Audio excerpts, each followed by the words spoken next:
Welcome back.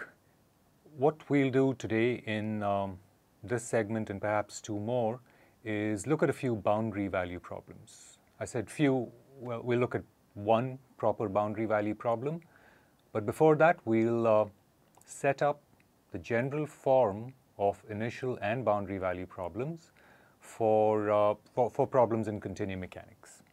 Okay? So what we're going to do today is look at initial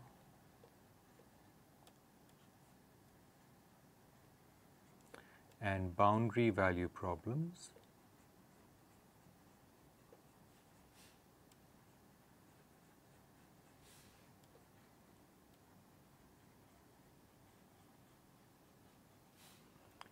in continuum mechanics.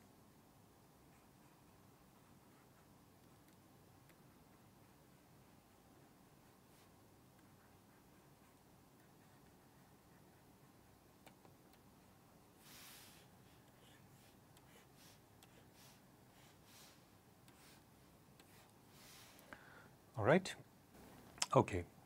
So essentially what this means is that we put down the governing equations, the governing partial differential equations. We put down at least the general form of any constitutive relations we need. We talk about initial and boundary conditions. Okay, and in principle, once all of this is done, we have the elements needed to go ahead and solve particular problems. Okay, now I'm going to try and give you a combined presentation here for solids and fluids. Okay, all right. So the problems that we're trying to get to are the following, right? We want to find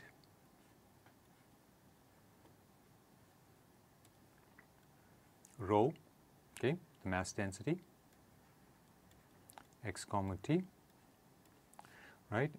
And to sort of overstate the case, this is a mapping from the current configuration across the time interval of interest to R plus, right? You want to find that field. And we also want to find another field, right? We want to find either the displacement field, okay, which is parameterized typically by capital X and T, right? The reference position and time. And this is a mapping from omega naught cross 0 comma t to R3, or for certain problems, instead of saying that we want to find the displacement, it is more appropriate to ask for the velocity, okay? And the velocity field in this case would be the spatial velocity field, okay? And this is a mapping from the current configuration cross time interval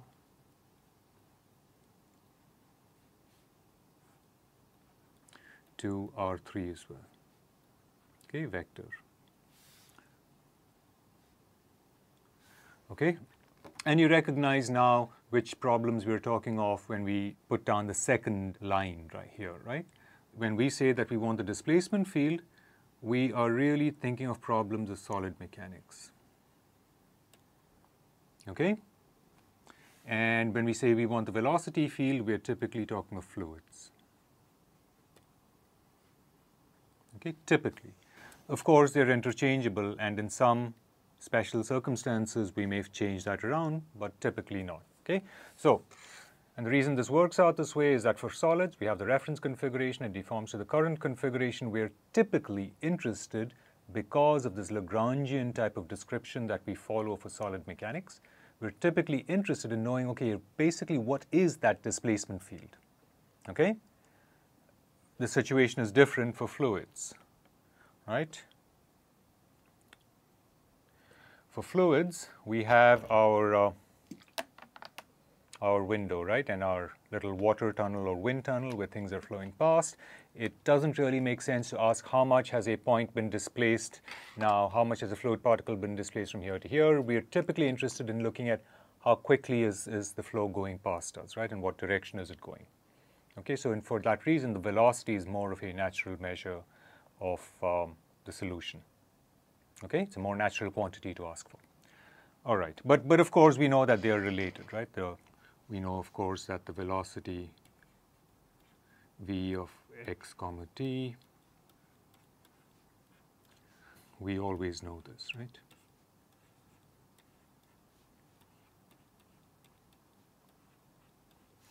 Knowing furthermore that we have this idea of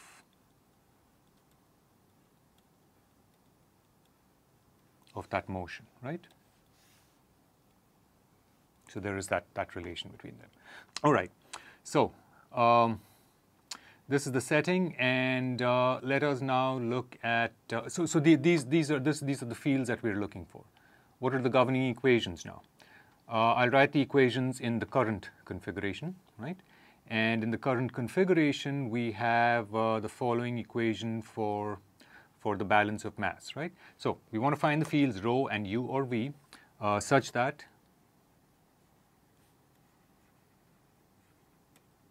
they satisfy the following equations.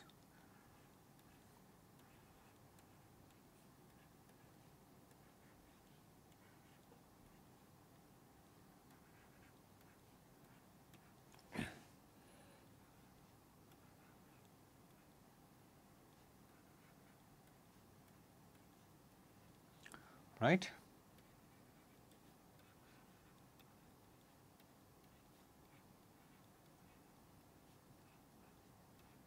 Balance of mass, and we have then our balance of linear momentum, right? The balance of linear momentum we write as rho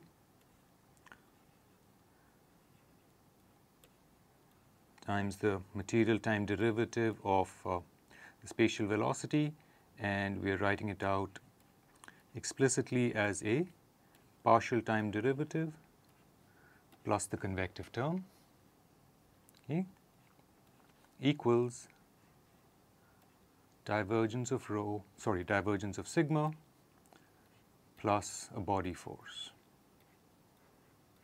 right, in omega t cross 0 comma t. Okay, so those are our governing equations, our governing partial differential equations. Now, of course, you observe that we have fields showing up here that are not already part of our primal fields that we're trying to seek solutions in terms of, right? So we have things showing up here which don't reflect u or v or anything, right?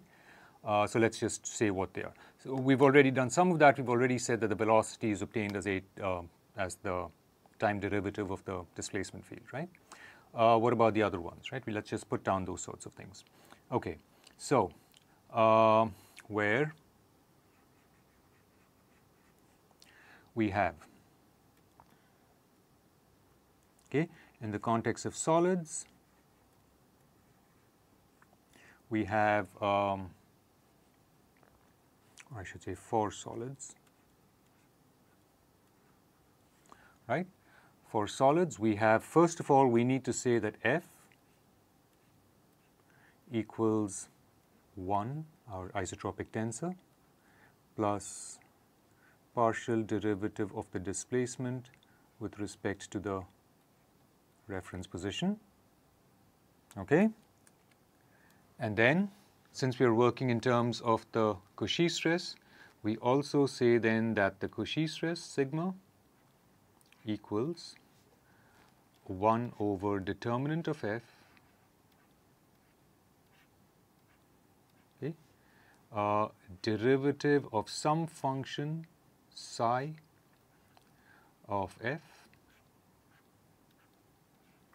with respect to F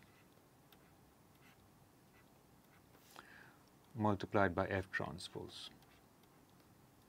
So we have this relation for the Cauchy stress, where we know where for F equals RU, right, where again R belonging to SO3 plus, U belonging to S3 plus, right? So R is an orthogonal rotation tensor, U is a symmetric positive definite tensor. So, right, for these conditions, we also have psi of F has to be a function of F only through the right stretch tensor. Okay, so that is our condition of frame invariance.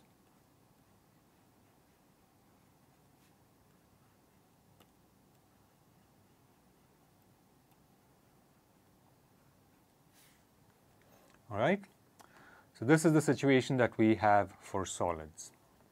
Okay, for fluids,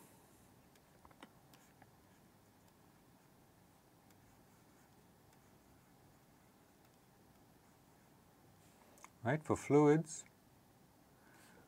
what we say is that sigma equals, in the most general form, we could have a pressure term, okay, plus a viscous stress, right, where the viscous stress we know is a function of D. Okay. Furthermore, what we can say is that where sigma V of D is such that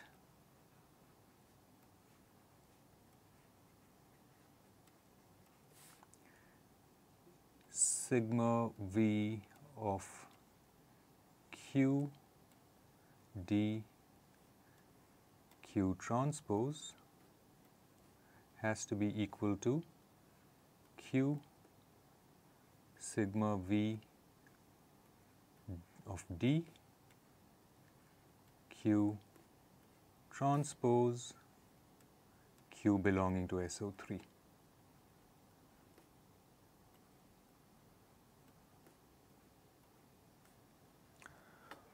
All right. Well, it holds for all Q belonging to SO3, but we typically look at rotations that preserve the handedness. All right. So we have these conditions, and now we could get more specific about the pressure term, but that really requires more specifications on the form of the mass balance equation, so we won't get into details about compressibility or incompressibility and so on here. Okay.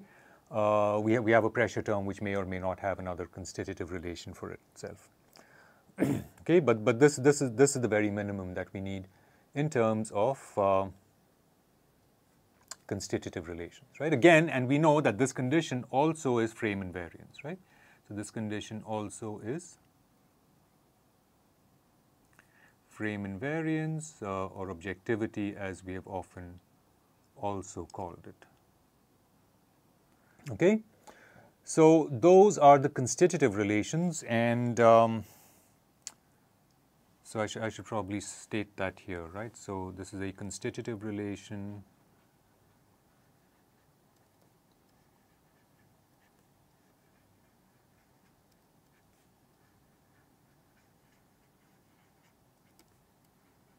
okay, and so is this, right? This is also a constitutive relation.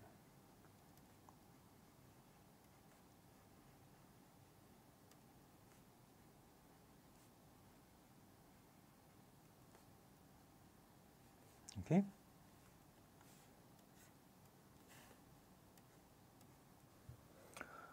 Okay, so we have all this. So we've laid down we've talked about the fields we want to solve for. We have our PDEs. We've laid out constitutive relations to give us connections between the primal fields, the density and the displacement or velocity, and these stress fields, right? We know all of this. Well, okay, I guess this is not entirely complete because I didn't say how we get d from the velocity, right? Where we know that d now is the symmetric part of the spatial gradient of the velocity field. Okay, that completes things. Okay, so much for constitutive relations, right? Let us talk now of boundary conditions. Okay, so boundary conditions.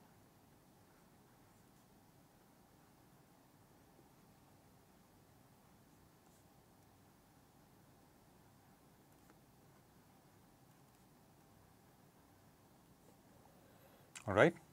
So the boundary conditions here that we use are the following. Right now, in the case of solids, right? In the case of solids, we first of all say that the boundary can be split up into a displacement boundary and a traction boundary. And I don't truly need an underbar here. Okay? So the total boundary is properly the closure of those two boundary subsets because both of them are open subsets and we want to make sure we get all the limit points. Okay. So for this, for the step of a decomposition of the boundary, right, we have u equals u bar on the displacement boundary, right? Go to the next slide, and we say that sigma n equals t on partial of omega t traction, right, on that part of this, on that subset of the boundary. Okay, so this is our traction boundary condition in the context of solids, right? And we know what n is. N is the unit normal and so forth, right?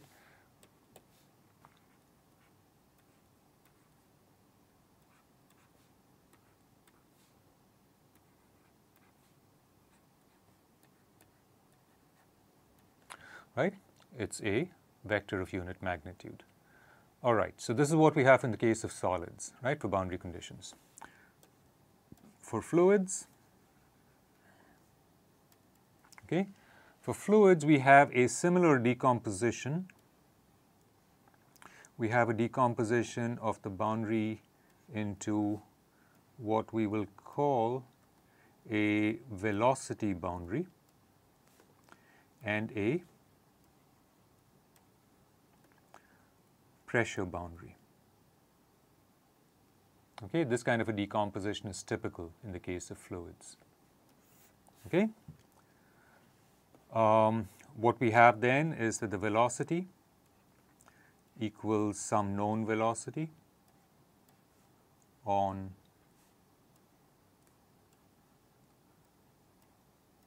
that boundary. Okay, and the pressure is some known pressure on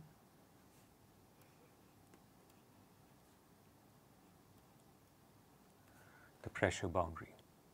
All right? Okay. Finally, we observe that the equation that governs the balance of linear momentum is properly a partial differential equation including time dependence, right? It has time dependent terms on the left-hand side. Okay?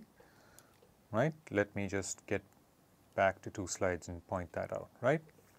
So we have these time dependent terms here. Right?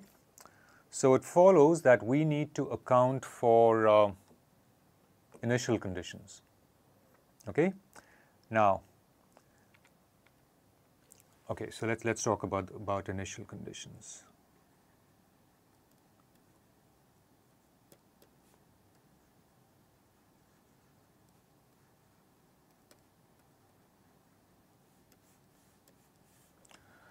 So again, let's talk about solids first. All right. Now that partial time derivative I circled, going back a couple of slides, has the following form, right? We have partial of v with respect to time. But remember, really, in the context of solids, our primal field is the displacement field, right? So this becomes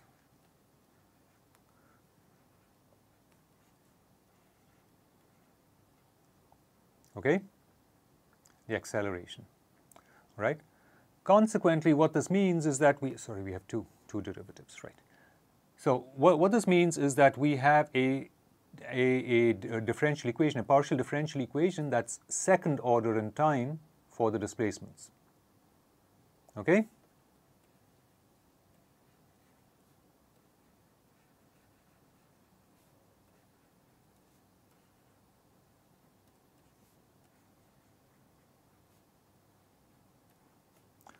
Consequently, we need two initial conditions. Okay? So what's typical is to say that the displacement at a point at the initial time, right, time t equals 0, equals u naught function of x alone. Okay? What this means is that now, looking back at the displacement field parameterized with respect to reference position, we're saying that the entire body is, the points have a certain displacement, right? And it's typical, of course, in the context of solid mechanics, because we tend to think of this as the initial position. It's typical to require that at time t equals 0, the displacements are fixed somewhere, right? So we typically say that the displacement is 0 at time t equals 0, okay, because we measure the displacement from here, okay? So that is a typical condition. And then we need another condition, right? The second condition, again, is typically that on the velocity, okay? So we say that we start out things, and at time t equals 0, since the body is going to start tumbling and deforming and so on, we say, okay, things start deforming with some initial velocity, okay? Those constitute our two initial conditions here, right? So we have this, and then we typically write this as partial of u with respect to time at x comma 0 equals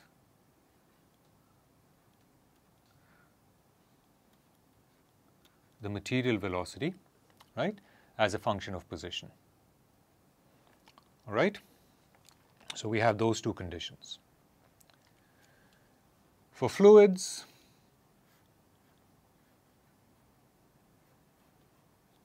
right? For fluids, it's somewhat simpler because we have already this partial time derivative on the spatial velocity field, which in any case is our primal solution field, right? Our primal field that we're seeking solutions for. So this is first order.